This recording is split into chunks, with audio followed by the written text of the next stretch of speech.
Think about this country, 240 years old, and all the wonderful things that we have done and all the history that's occurred, and certainly those people had things to share with us, didn't they? And we have an excellent opportunity to teach people how to improve their daily activities and improve their communication skills and emotional intelligence by learning from history. You start realizing what it took to make this country, not only the sacrifice, but the leadership successes, triumphs, and some of the leadership failures that the people had in those days. Wow, if they could do this, what could I do with my people? 1756, the French and the British were fighting over territory, and the territory they were fighting over was the colonies, currently today the United States. So most of the fighting in that 7 Years' War took place in the colonies. After the 7 Years' War was over, King of England says, how are we going to pay the bills for this war? Well, since we were protecting the colonies, let's tax the colonies. The colonists didn't like this. Why?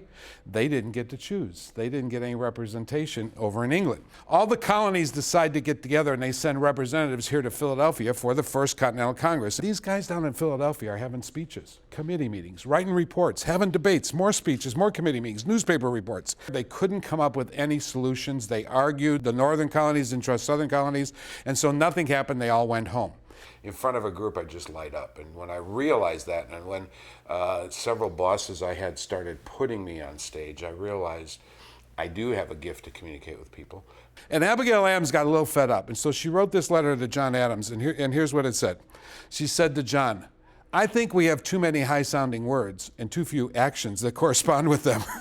We've been doing it for over a year up here, and you guys are still talking about it, right? Let's get it over with. Sign the paper. Let's move. Now think about this. In your company, do you have people who give good speeches? Do you have people who write a lot of reports but never act?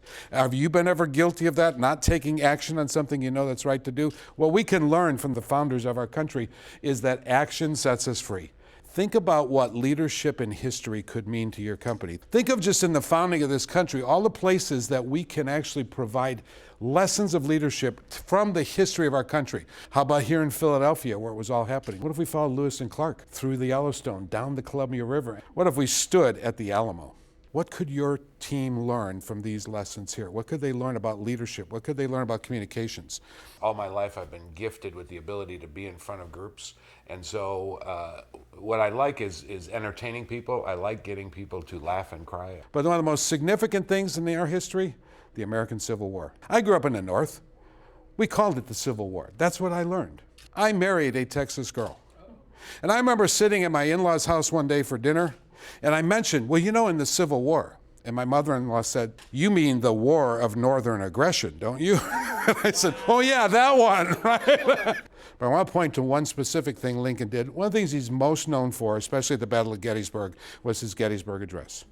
He starts out saying 7 years ago. Today we'd say that's archaic language. That's the way they talked in 1776.